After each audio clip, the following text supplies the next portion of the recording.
తెలంగాణ రాష్ట్రంలో రెండుసార్లు అధికారం చేపట్టి ముచ్చటగా మూడవసారి అధికారంలోకి రావాలని చూస్తున్న కేసీఆర్ ప్రజా ఆశీర్వాద సభలతో రాష్ట్రంలో సుడిగాలి ప్రచారం చేస్తున్నారు. ఈ నేపథ్యంలో నవంబర్ 1న ఇల్లందులో ప్రజా ఆశీర్వాద సభకు బీఆర్ఎస్ శ్రేణులు ముమ్మర ఏర్పాట్లు చేస్తున్నట్లు, ఈ సభకు సుమారు 1,00,000 మంది వరకు ప్రజలు హాజరవుతారని అంటున్న తెలంగాణ ఉద్యమకారుడు, గ్రంథాలయ చైర్మన్ దిండిగల రాజేందర్తో మా ప్రతినిధి Naveen face to face.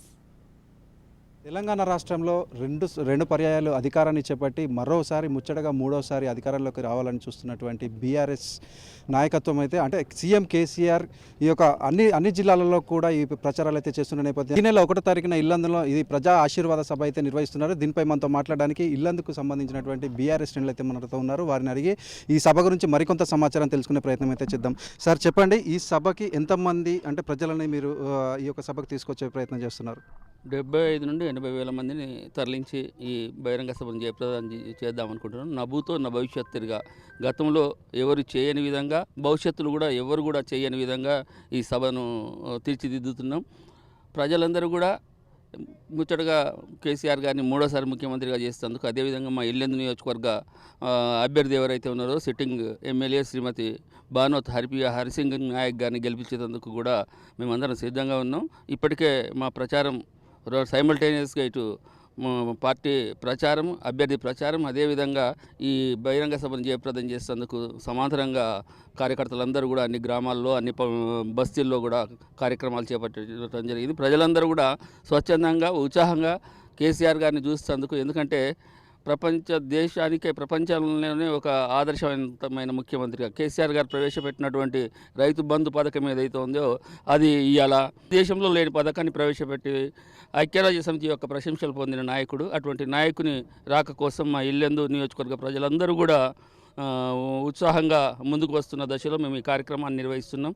KCR గారు కూడా ఇంతమంది హాజరయ్యారా నా సభకు అని చెప్పి ఆశ్చర్యపోయే విధంగా ఈ సభాస్థల్ని తీర్చిదిద్దటం కానీ, ప్రజల సమీకరణ కానీ చేస్తున్నామని సందర్భంగా తెలియజేస్తున్నాం. అంటే ఈ సభకు సంబంధించి అసలు మొత్తం ఎన్ని ఎకరాల స్థలాన్ని సేకరించారు, దానికి సంబంధించినటువంటి ఏర్పాట్లు ఈ ఎకరాలలో ఎటువంటి ఏర్పాట్లు చేస్తున్నారు? మొత్తం ఈ సభాస్థలి 20 ఎకరాలు ఉంటుంది.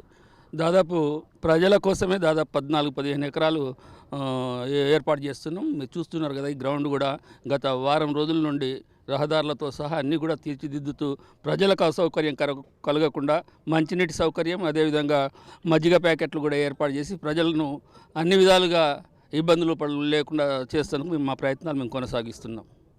అంటే ఈ ఇల్లందు ఎమ్మెల్యేకి అంటే ప్రస్తుత సిట్టింగ్ ఎమ్మెల్యేగా ఉన్నటువంటి మీ ఎమ్మెల్యేకి ఈసారి గెలుపు అవకాశాలు ఏ విధంగా ఉండబోతున్నాయి? బ్రహ్మాండంగా. ఎందుకంటే మేము దాదాపు భారతదేశ హిస్టరీలోనే మనకు స్వతంత్రం వచ్చిన తర్వాత ఈ 75 సంవత్సరాలలో ఇల్లెందు నియోజకవర్గం పట్టణాలు కానీ, గ్రామాలు కానీ అన్ని సిమెంట్ రోడ్లతో సహా, డ్రైనేజీలతో సహా ఇలా చేద్దామంటే నెక్స్ట్ టర్మ్కు పనులు లేకుండా మేము అన్ని రోడ్లన్నీ కూడా అప్రోచ్ రోడ్లతో సహా, లింక్ రోడ్లతో సహా నిర్మించుకోవడం జరిగింది. దాదాపు 1800 కోట్ల పైన మా నియోజకవర్గంలో ఖర్చు పెట్టి అన్ని మండలాల్లో, అన్ని నియోజకవర్గ హెడ్ క్వార్టర్ అయిన ఇల్లెందు పట్టణంలో కూడా అన్ని కావాల్సిన ప్రజలకు కావాల్సిన అవసరాలు తీర్చినాం. ముఖ్యంగా ఇప్పుడు 60 సంవత్సరాల నుండి ఇల్లెందు పట్టణ ప్రజలు బస్ డిపో కావాలని చెప్పి కోరుతున్నారు. ఆ బస్ డిపో కూడా సొంత నిధులు అంటే డిఎంఎఫ్టీ నిధులు కేటాయించి మా ప్రజల యొక్క చిరకాల కోరిక కూడా తీర్చిన ఘనత బీఆర్ఎస్ ప్రభుత్వంది. అదేవిధంగా మా అభ్యర్థి సిట్టింగ్ ఎమ్మెల్యే శ్రీమతి భానోత్ హరిసింగ్ నాయక్ గారిదని చెప్పి మేము ఈ సందర్భంగా తెలియజేస్తున్నాం. మొత్తంగా మనం చూసుకుంటే మూడోసారి ఏ విధంగానైనా కూడా అధికారంలోకి రావాలని చూస్తున్నటువంటి బీఆర్ఎస్కు ఈ యొక్క ప్రజా ఆశీర్వాద సభ అయితే ఉపయోగపడేలా ఉందని కూడా వీరందరూ కూడా చెప్తున్న పరిస్థితి ఉంది. కెమెరామెన్ ఉదయ్తో నవీన్, రాజ్ న్యూస్, భద్రాద్రి జిల్లా.